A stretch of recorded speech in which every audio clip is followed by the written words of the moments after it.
चलिए आज का टॉपिक है विद्युत धारा का चुंबकीय प्रभाव। क्या है? विद्युत धारा का चुंबकीय प्रभाव। तो इसके पीछे वाले क्लास में आप 4 पार्ट में पढ़े थे। क्या पढ़े थे बताइए? विद्युत धारा। तो विद्युत धारा के बारे में तो जानते हैं आप सभी लोग, जानते हैं ना। विद्युत में क्या होता है? बिजली। विद्युत में क्या होता है? बिजली। और धारा मतलब जिस रास्ते से होकर के एक पार से दूसरे पार जा रहा है उसी को हम क्या कहते हैं? धारा कहते हैं। ठीक है ना। तो विद्युत को आम भाषा में हम क्या कहते हैं? बिजली कहते हैं। क्या कहते हैं? बिजली कहते हैं। लेकिन यही बिजली एक दूसरे को अपनी ओर आकर्षित करता है। किस बल के कारण? यानी कि चुंबकीय बल के कारण।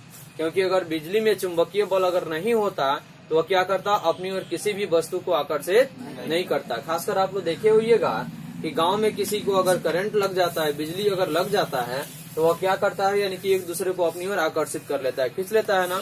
ठीक है। तो इसमें विद्युत धारा का चुंबकीय प्रभाव, विद्युत माने बिजली के धारा का जो प्रभाव है उसी को हम क्या कहते हैं? चुंबकीय प्रभाव कहते हैं। ठीक है। तो देखिए इसमें जैसे हम जानते हैं कि चुंबक लोहे की बनी होती है। चुंबक किसकी? मतलब चुंबक जो है लोहे की वस्तुओं को अपनी ओर आकर्षित करती है। चुंबक का काम क्या है? यानी कि चुंबक का काम है कि अपनी ओर किसी भी वस्तु को, यानी किसी भी मतलब कौन सी वस्तु? लोहे की वस्तु को अपनी ओर क्या करना? उसको आकर्षित करना। यह किसका काम है? चुंबक का काम है। ठीक है। तो हम जानते हैं कि चुंबक लोहे की बनी वस्तुओं को अपनी ओर आकर्षित करता है। चुंबक के सिरे के निकट का वह बिंदु जहाँ चुंबक का आकर्षण बल अधिकतम होता है उसे हम ध्रुव कहते हैं। ध्रुव मतलब बीच वाला भाग। मानकर चलिए कि यह आपका चुंबक हो गया। ठीक है। और यह आपका एगो चुंबक हो गया ना। तो जिस बल के कारण यानी कि चुंबक को जब एक दूसरे के साथ जब संपर्क कीजिएगा, सटाइएगा, तो वह क्या करता है? यानी कि यह भी नहीं सटेगा और यह भी नहीं सटेगा। यानी कि जिसका कम भाग होगा वह कम सटेगा, लेकिन यह मध्य का यानी कि यह बीच वाला भाग सबसे अधिक सटता है। एक दूसरे को अपनी ओर आकर्षित करते हैं ना, उस बल को हम क्या कहते हैं? क्या कहते हैं बताइए? इसी को हम ध्रुव कहते हैं। क्या कहते हैं? ध्रुव। जो इसके पहले आप पढ़े होइएगा कि जब प्रकाश के अपवर्तन जब पढ़े हुए थे तो उसमें आपका ध्रुव मिला था ना। यानी कि ध्रुव मतलब बीच वाला भाग। ठीक है। तो चुंबक अपनी ओर आकर्षित कब करता है? बीच वाले भाग से ही खींचता है ना। ये साइड से तो खींचेगा नहीं। ठीक है। तो हम जानते हैं कि चुंबक लोहे की बनी हुई वस्तुओं को अपनी ओर आकर्षित करता है। तो चुंबक के सिरे के निकट का वह बिंदु जहाँ चुंबक का आकर्षण बल अधिकतम होता है उसे हम क्या कहते हैं? क्या कहते हैं? ध्रुव कहते हैं। ध्रुव कहते हैं। यानी कि चुंबक का वह बिंदु या वह सिरा जहाँ पे चुंबक यानी कि खींचने की शक्ति सबसे अधिक होता है उसको हम क्या कहते हैं? ध्रुव कहते हैं। समझ में आ गया? ध्रुव मतलब बीच वाला भाग हो गया। और वहाँ पे सबसे अधिक शक्ति मिलता है, इसलिए वस्तु को अपनी ओर क्या करता है? आकर्षित करता है। क्या चुंबक लकड़ी की वस्तु को आकर्षित करेगा? नहीं करेगा। जब भी करेगा किसको करेगा? यानी कि लोहे को ही आकर्षित करेगा। या लोहे से बने हुई जितने भी वस्तुएं हैं उन सारे वस्तुओं को क्या करेगा? अपनी ओर आकर्षित करेगा। ठीक है। यानी कि खींचेगा। तो देखिए, और देखिए इसमें यह हो गया आपका चुंबक का 2 सिरा, एक उत्तरी ध्रुव और एक दक्षिणी ध्रुव। तो देखिए इसमें चुंबक का वह ध्रुव जो उत्तर दिशा की ओर जाता है उसे उत्तर ध्रुव कहते हैं, और जो दक्षिण दिशा की ओर जाता है उसको दक्षिणी ध्रुव कहते हैं। जैसे मानकर चलिए कि दिशा कितनी होती है? दिशा 4। ठीक है। कौन कौन? पूरब, उसके बाद पश्चिम, उत्तर और दक्षिण, यानी कि यह 4 दिशा होता है ना। तो चारों दिशा में देखे होइएगा कि जो वस्तु जिस ओर किसी भी वस्तु को और अपनी ओर आकर्षित करता है उसी की वैल्यू सबसे ज्यादा होती है ना। तो चुंबक अगर उत्तर दिशा की ओर अगर सबसे अधिक खींच रहा है तो यह उत्तरी ध्रुव हो जाएगा, और दक्षिणी ध्रुव की तरह खींच रहा है तो वह दक्षिणी ध्रुव हो जाएगा। ठीक है। उसके बाद है दोनों ध्रुवों के मिलाने वाली रेखा को चुंबकीय अक्ष कहते हैं। अक्ष मतलब बीच वाला भाग, जो कि इसके पहले आप अपवर्तन चैप्टर में पढ़े हुए थे। मुख्य अक्ष या प्रधान अक्ष पढ़े थे ना। तो उसी प्रकार से यानी कि प्रधान अक्ष यह होता है जब चुंबक का यह मध्य बिंदु एक दूसरे को अपनी ओर आकर्षित करता है, करने के क्रम में दोनों के बीच वाले भाग को हम क्या कहेंगे? प्रधान अक्ष कहेंगे। कोई दिक्कत? तो देखिए सजातीय ध्रुव, प्रश्न पूछेगा कि सजातीय ध्रुव यानी चुंबक ध्रुव एक दूसरे को प्रतिकर्षित करता है। प्रतिकर्षित मतलब कि वो आकर्षित नहीं करता है। सजातीय देखिए यहाँ पे क्या हो जाएगा? सजातीय मतलब कि यह एक जात हो जाएगा। सजातीय माने समजात यानी कि एक जात। और एक हो जाएगा आपका कौन, विजातीय। क्या हो जाएगा, यानी कि दूसरा हो जाएगा आपका विजातीय। विजातीय का मतलब क्या हुआ, इसकी एक जात नहीं है, अलग जात है। ठीक है, तो मानकर चलिए कि प्लस प्लस होता है यानी कि धन धन होता है। हमेशा आप देखे होइएगा कि जब बिजली की करंट जब सप्लाई होती है तो जहाँ पे गर्म होगा वहां पर क्या होता है, यानी कि प्रतिकर्षित होता है। जैसे चुंबक हम पढ़ा रहे हैं अभी, तो मानकर चलिए यह एक चुंबक हो गया और यह चुंबक हो गया ना। तो इसके दो, यानी कि यह दो टुकड़ा हो गया, दो भाग में है, दोनों प्लस हो गया, दोनों प्लस है ना, ये भी प्लस है और ये भी प्लस है। लेकिन इसमें प्लस का गुण है और इसमें माइनस का गुण है, तो अब एक दूसरे को अपनी ओर आकर्षित किया। लेकिन एक ही चुंबक को दो भाग में हम कर देंगे तो फिर उसको सटाइएगा तो नहीं सटेगा।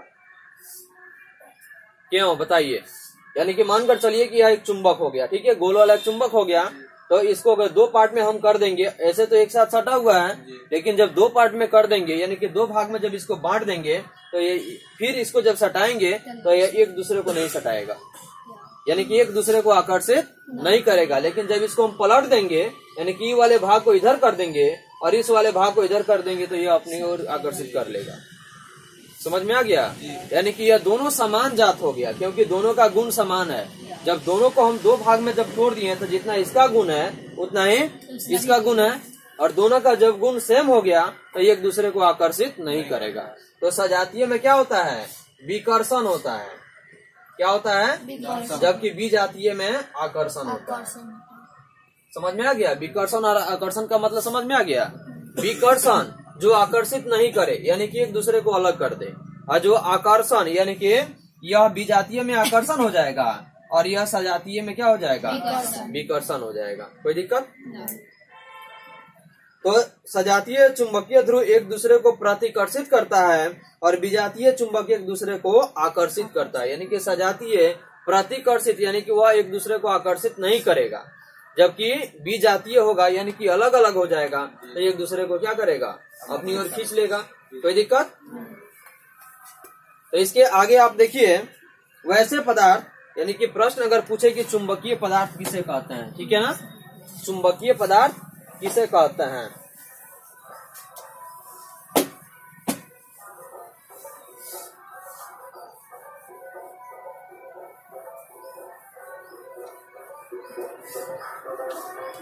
समझ में आ रहा है? चलिए रिवीजन भी अच्छा से कर लीजिए।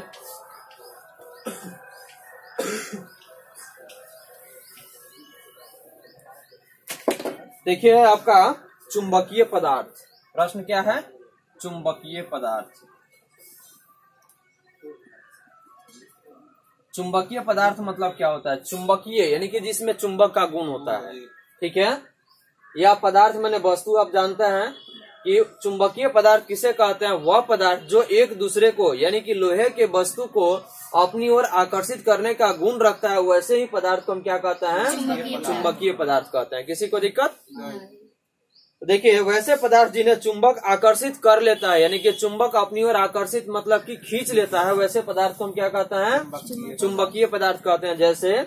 जैसे हम बताइए, लोहा, ठीक है, यानी कि लोहा से बनी हुई जितनी भी सारी धातुएं हैं, जितने भी सारी वस्तुएं हैं, वे सभी को चुंबक अपनी ओर आकर्षित कर लेता है, वैसे ही पदार्थ को हम क्या कहेंगे, चुंबकीय पदार्थ कहेंगे। कोई दिक्कत? और अचुंबकीय पदार्थ वैसे पदार्थ जिसको चुंबक अपनी ओर आकर्षित नहीं करता है यानी कि अपनी ओर उसको नहीं खींचता है, वैसे पदार्थ को हम क्या कहेंगे, अचुंबकीय पदार्थ कहेंगे। जैसे लकड़ी, कोयला, यह सब जितना भी पदार्थ होता है ना, यह क्या करेगा, एक दूसरे को अपनी ओर आकर्षित नहीं करेगा, उसे हम क्या कहेंगे, अचुंबकीय पदार्थ। प्रश्न पूछे कि चुंबकीय पदार्थ किसे कहते हैं, तो आप तो बता सकते हैं कि वे पदार्थ जो कि लोहे से बनी हुई वस्तु को या वैसा पदार्थ जिसको चुंबक अपनी ओर आकर्षित कर लेता है यानी कि खींच लेता है, वैसे पदार्थ को हम क्या कहेंगे, चुंबकीय पदार्थ कहेंगे। ठीक है, और अचुंबकीय पदार्थ ऐसा पदार्थ या ऐसा वस्तु जिसको चुंबक अपनी ओर आकर्षित नहीं करता यानी कि नहीं खींचता है, वैसे पदार्थ को हम क्या कहेंगे, अचुंबकीय पदार्थ कहेंगे। कोई दिक्कत?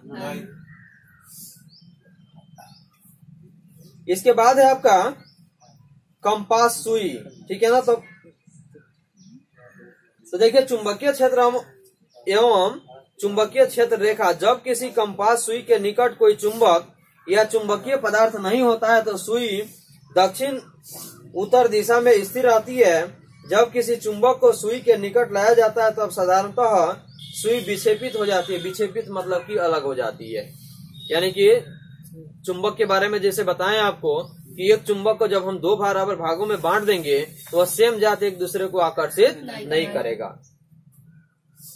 ठीक है ना, एक दूसरे को आकर्षित नहीं करेगा। और चुंबकीय क्षेत्र को चुंबकीय रेखाओं द्वारा दर्शाया जाता है।